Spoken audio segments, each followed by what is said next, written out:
Stop messing around, stop fooling around, stop delaying, stop procrastinating. Get up, get out, get it done. Everything is possible, nothing is a problem, and anything can be overcome. I just get my ass up out of bed, I get my shit together, and I get out and I start the fight. And that will transform you from a mere mortal into a superhuman being. I've never, ever, ever met anybody who told me that they got rich watching their IRA or their 401k.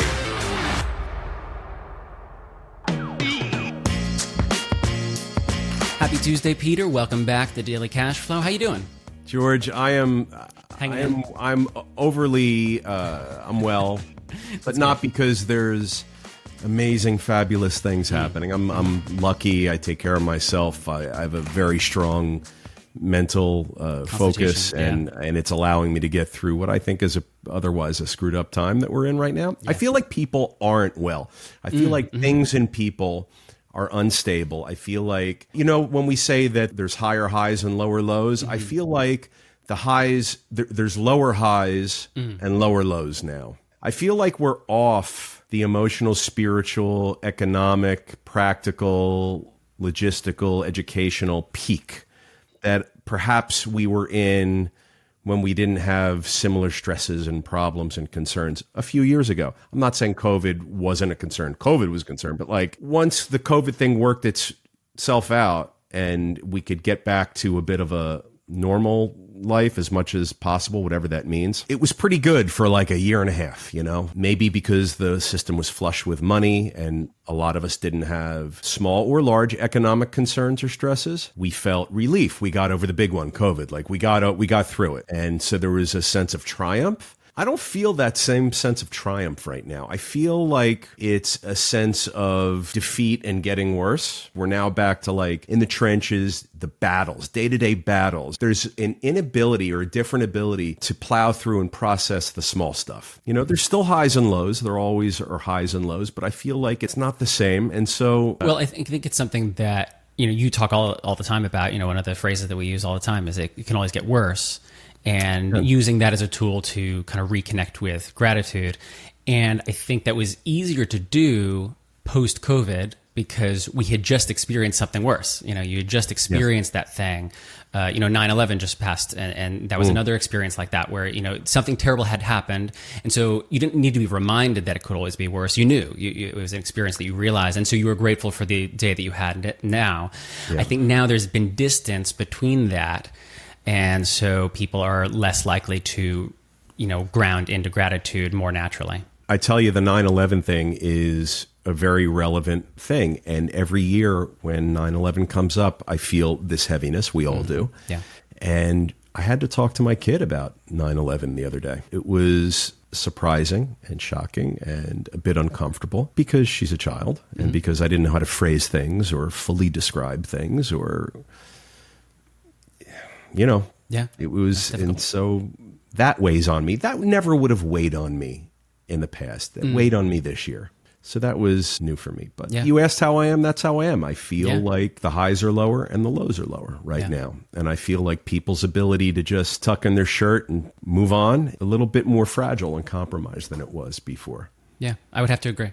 Absolutely. You do? Yeah. You feel it too? No, definitely. Yeah. Why do you feel it? We travel in different paths and different circles. We have different day-to-day schedules and responsibilities. Tell me. I think I would relate it to the distance from pandemic, that I think it's in contrast to that feeling of just getting out of pandemic and everyone, even the people that, it was one of two things. Either pandemic was terrible and really awful and you were just glad to be done with it. Or there were certain fortunate people that I think pandemic was a break and allowed for some space to reflect and figure things out. And so regardless of which side of that you fall on, I think we've forgotten either the terrible experience or the good experience, and we've just kind of gotten back into the grind and forgotten to root ourselves in kind of the reality of those things. I was listening to a podcast with Rami Youssef, who does that show Rami, and he said the Arabic word for human is to forget. I forget what the word is itself. But that it's just like that. I feel like we completely forget to be grateful in those moments. So I think that's the vibe that I'm experiencing right now. Grateful. You mentioned gratitude again. Yeah. Yeah. It's amazing. So many things just come back to gratitude. No matter how bad things get, just have gratitude that you have what you have. Health, wellness, food, shelter, all that stuff, basic stuff, right? Yeah, this is actually kind of a perfect segue to the first thing that I want to talk about, which is the Serenity Prayer. Serenity Prayer. Yeah. The Serenity, the good vibes. The good Serenity. vibes, yeah. If people are in prayer, we can call it Serenity Vibes, and, all is well. But yeah, God grant me the serenity to accept the things I cannot change, courage to change the things I can, and wisdom to know the difference. You had mentioned to me a while back how this prayer could be applied to investing. And I always thought that was interesting. George, the Serenity Prayer has been around for a long time. I love finding ways to apply old knowledge and wisdom to things that are relevant in my life. And so as an investor, I need help. I need guidance. I need a North Star. And the Serenity Prayer for me is one of those things that became that. My advice to investors everywhere in times like this, because these are uncertain times. Remember, investors like certainty, and we value certainty. Right now, we don't have a lot of it. So it makes us a little nuts, probably. I mean, no, it makes me nuts. I have to remember that there's things I can't control. There's things that I can, and focus on the things that I can. And thankfully, I've got the ability to know the difference between what I can control and what I can't control. So for me, it's a really important guiding light for me. And I'm taking something that became well known, I think, in AA, the Serenity Prayer. But for me to apply it to my business and my investing mindset, it's been very helpful. So I wish for everybody out there, know what you can control, know what you can't, focus on the things that you can control, and really understand the difference between the two, and develop the skill of knowing what you can and can't control. That's the main thing, man. Focus on what you can, take the appropriate action, leave the stuff behind that you can't control, and I think you'll do better in investing and in business and really everything in life, right? Can't we apply this to everything? If you're an athlete, apply it. If you're in business, apply it. An investor, use this stuff. If you're in a relationship, remember these words. Whatever it is that you're doing, remember that you can't control some things, you can control some things, but really you need to know the difference between the two, and you have to take the action. Pain plus reflection equals progress. It's a quote from Ray Dalio. I got this from you. How have you seen this play out in your own life? Oh, man. Pain plus reflection equals progress. The most important thing for me, move forward. Always be moving forward. Yeah. Always be progressing.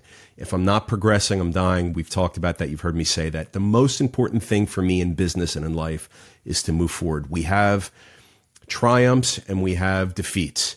It's part of life. And when the defeats happen, you can't sit there and cry about it. And you can't sit there and be stuck and not move forward. You got to have your moment, take a day or two, whatever it takes, take it and move on.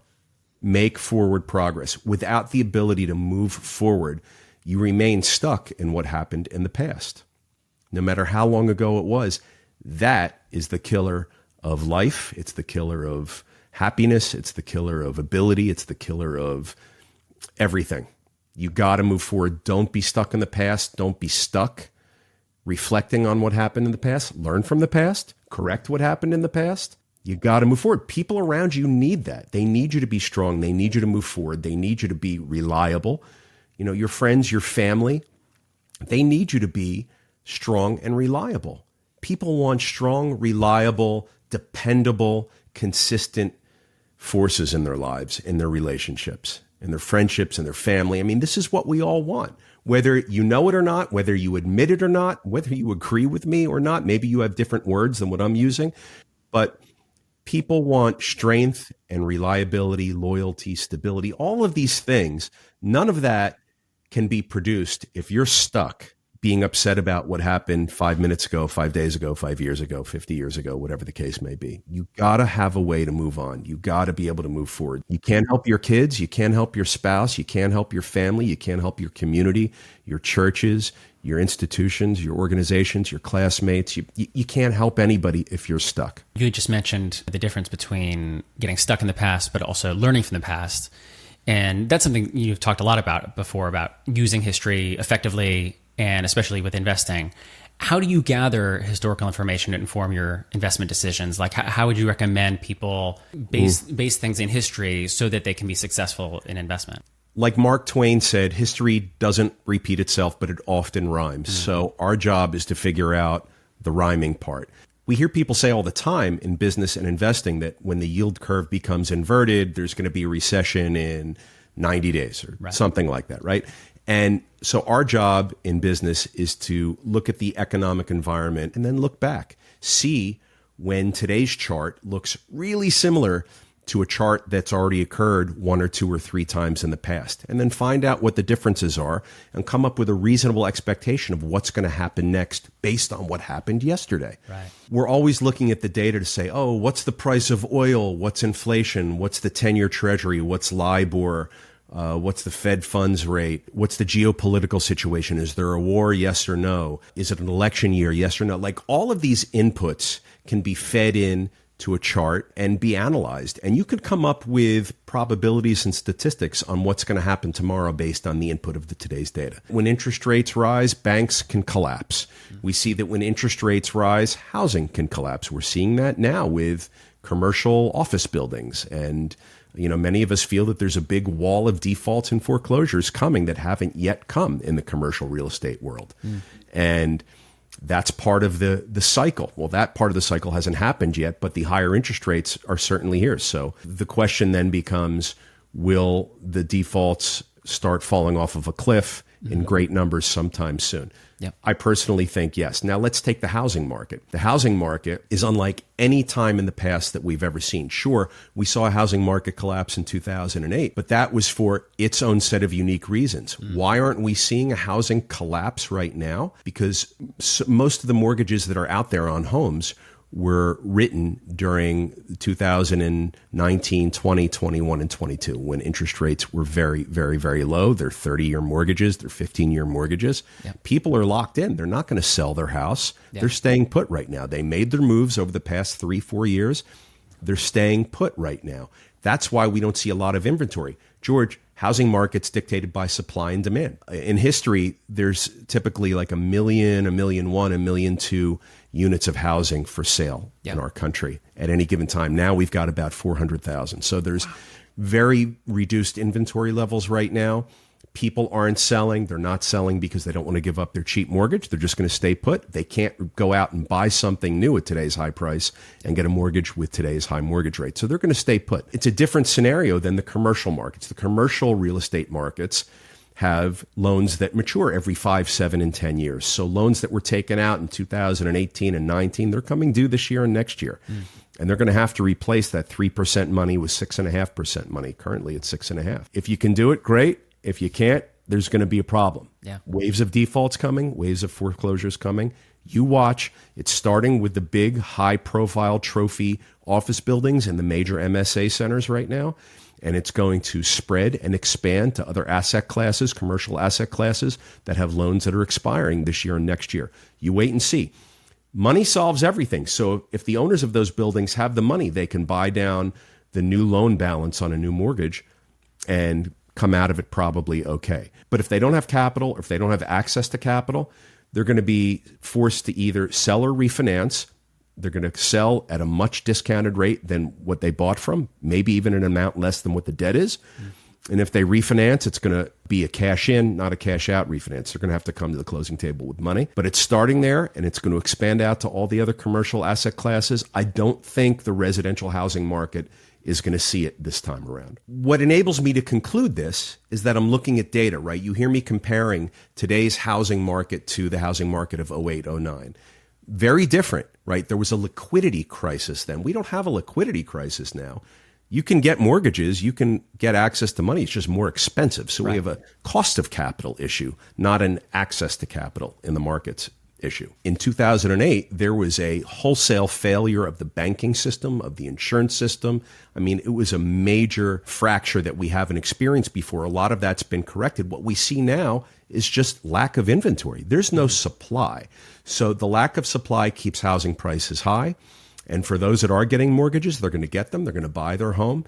And when rates come down, they'll refinance. But they're in their home. They're going to refinance at a lower rate. So it can only get better. If you've recently bought your home this year, it can only get better for you because housing prices, I feel, are going to remain stable, if not continue to accelerate higher. but you're going to be able to have a lower cost of capital in a couple of years. Everybody in my industry is saying stay alive until the end of 2025. I can't believe I just quoted that, but that's what you hear out there from a lot of people when they don't know what else to say. That's what they're saying. So, George, if you bought your house before the second half of 2022, you bought it when mortgage rates were at the historical lows, the lowest we've ever seen. You're you're locked in. You paid a high price for the house, but you got a really cheap mortgage.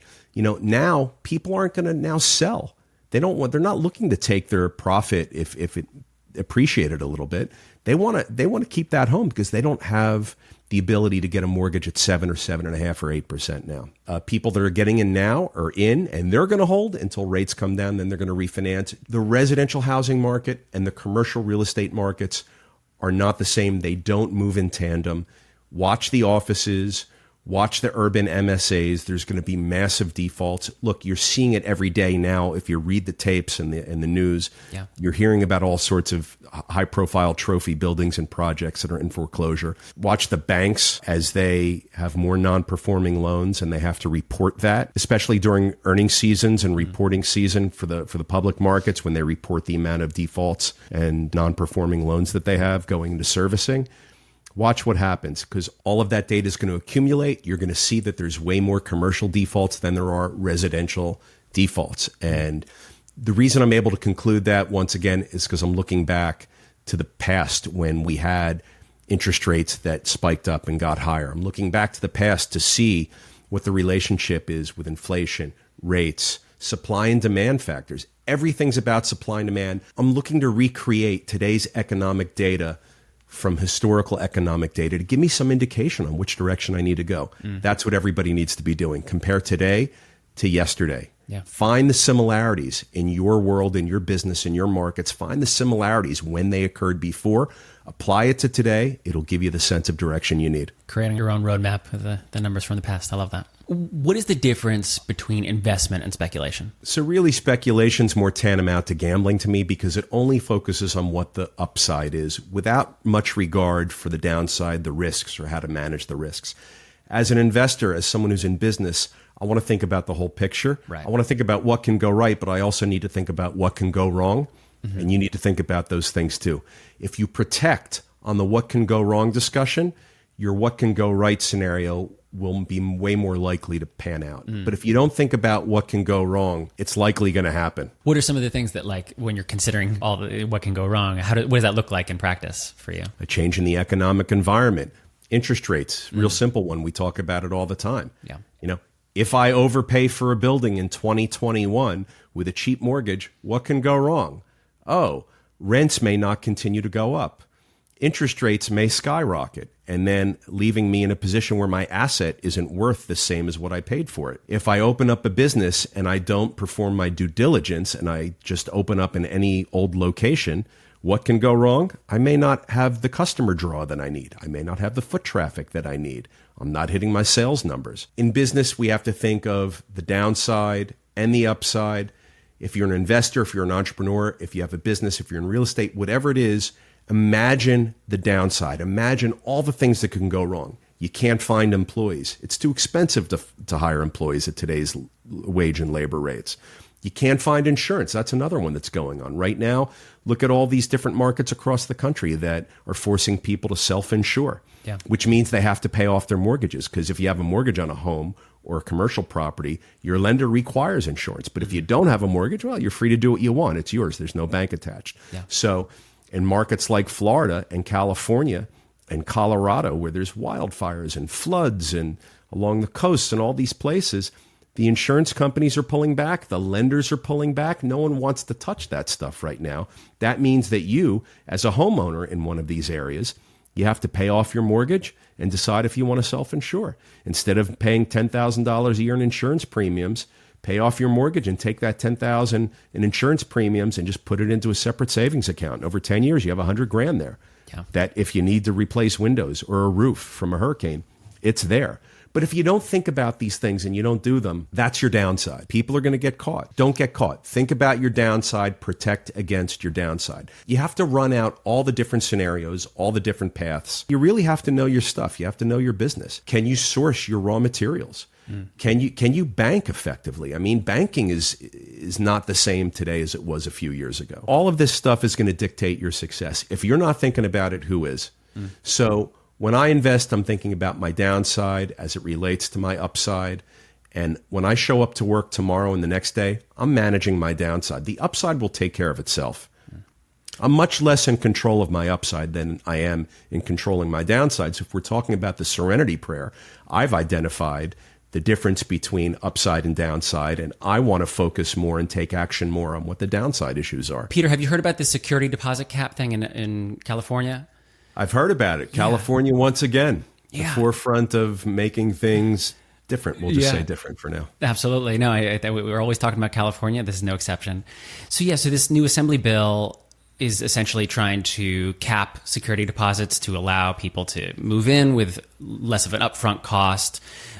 Critics are saying that this is going to reduce housing supply. Obviously, proponents are saying that it will, allow people to move in. What are your thoughts on this kind of situation? It will do both. It will reduce the housing supply, and it will also allow people to move in easier at a lower cost to their apartments because they won't have to come up with so much cash up front for security deposit, first and last month's rent, the application fees. All of that can add up, and it can get very expensive. Here's what I don't like about this policy and so many other housing policies and policies in general, George. This policy blankets the entire market with the same set of rules. And to me, it's completely inappropriate. Look, the low-income end of the market, the middle-income end of the market, if a building is subsidized with a Fannie or Freddie loan, if you're getting some sort of tax incentives from your state or county or city, maybe it's appropriate then to give a little bit of a break to tenants so that they have more affordability moving in. But here's what I don't like about it. When you're setting broad policy like this, you're not only forcing the policy on the people that could really benefit from it, but you're also forcing the policy on a massive section of the market that doesn't need it. Right. They don't need the policy. They don't need the benefits. They're in an economic situation, a location, an area, like whatever the deal is, but they're not exposed to the risks or the issues that the policy is seeking to solve for. Right. So if I live in California and I rent a $15,000 or $10,000 or $25,000 a month house or apartment, should I be limited as to how much money I should pay to secure the lease contract? Because remember, in real estate, George, the leases are the contracts that govern the whole industry. Yeah. And so in any business, the value of the business is the strength and the value of those contracts. If I'm at the high end of the market in Los Angeles, and look, Los Angeles and other places in California are very expensive. They're very high end. I don't believe that the politicians are seeking to apply the policy to $10,000 and $20,000 and $30,000 a month housing situations, but this policy is going to get applied to them. Right. Yeah. And it's not right. Look, in real estate, we need the security deposit to mitigate against economic and physical loss of our asset. Economic, someone doesn't pay rent, or we have to spend money on lawyers to collect rent. And physical losses, damages, broken windows, damaged floors, all that stuff. Look, if I'm paying $20,000 a month, you can bet that that's a very expensive house or apartment that I'm living in. And the damages are going to be a lot. So I don't feel that California gets it right and that other places get it right when they blanket the entire market with a one-size-fits-all policy.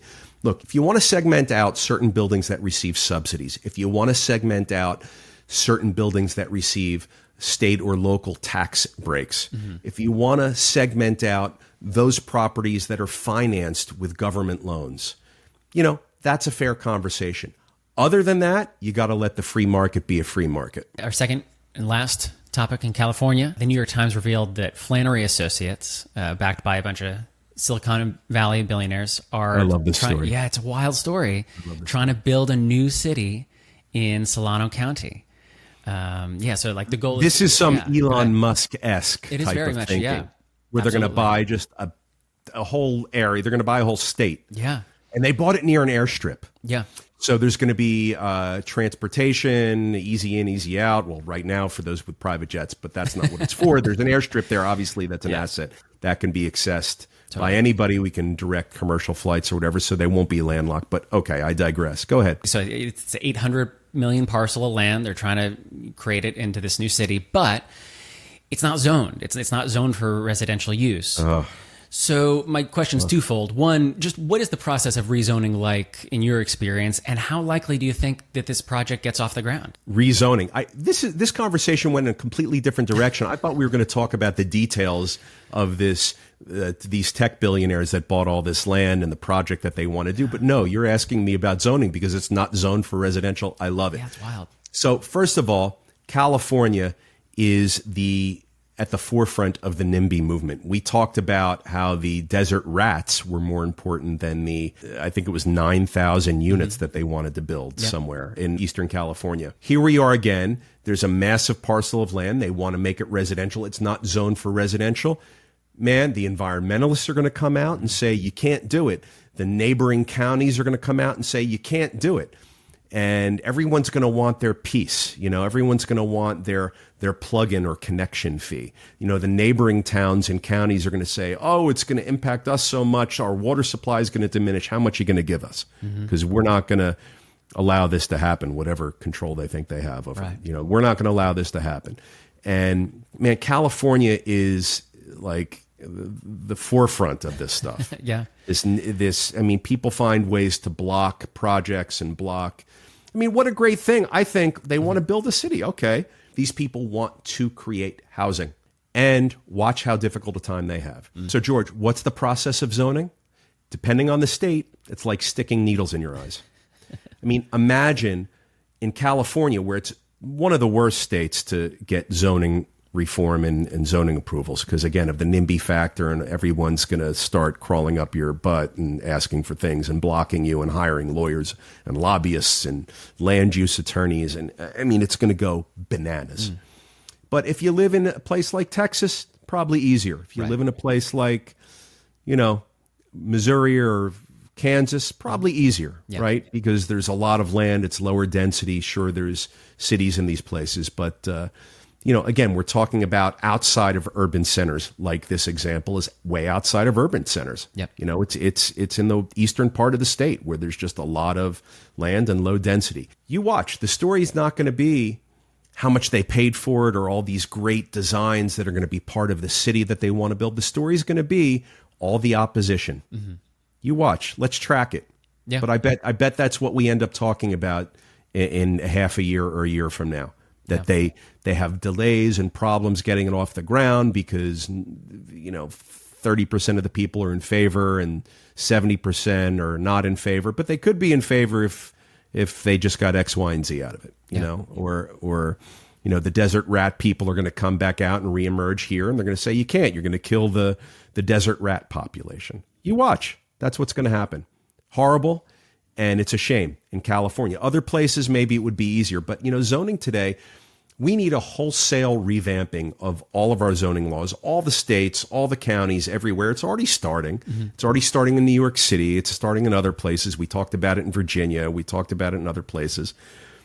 That's what we need. The zoning rules that are on the books today are, in most cases, on the books from decades ago when they were first put into place, and they haven't changed. They haven't been updated. They haven't been revised to reflect today's needs and market conditions. And this seems to be a rare case where it's a pretty bipartisan issue that there's people on both sides of the political aisle that seem to be in favor of revamping these kinds of laws, because there is, but you watch how difficult it is in some of the I'm sure. Some of these states, California being the biggest and most high profile.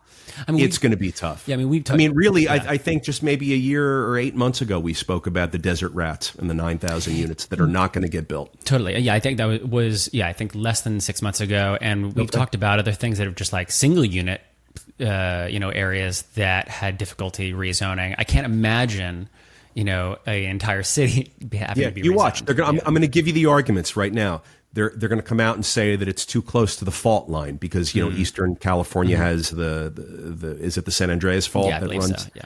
Right. They're going to say it's too much. It's too close to the proximity of that. It's unsafe. Or they're going to say there's no water supply, and you're going to divert water supply to the major MSAs if you use it there. I don't know what they're going to say. They're going to say all that stuff. Yeah. We need the housing, let them build. And I'll tell you what, once they build a place like that, you use the phrase utopian society. I don't know what that means, but I can imagine they want to create like this like their own little world. Yeah. I mean, it's going to be great for some people, and they should have the choice to move there and participate in that if they so choose. Yeah. Right? That's what we want in our country, free markets. We want options, choices. This is a big choice that's going to be hopefully available, and you watch the opposition to it. Get your popcorn, people. We'll watch. All right, that's what I got today, Peter. Anything else that you want to touch on, talk about before we head out? No, thank you. I appreciate this as always. Yeah, See thank you so next much. week. I'll see you next time.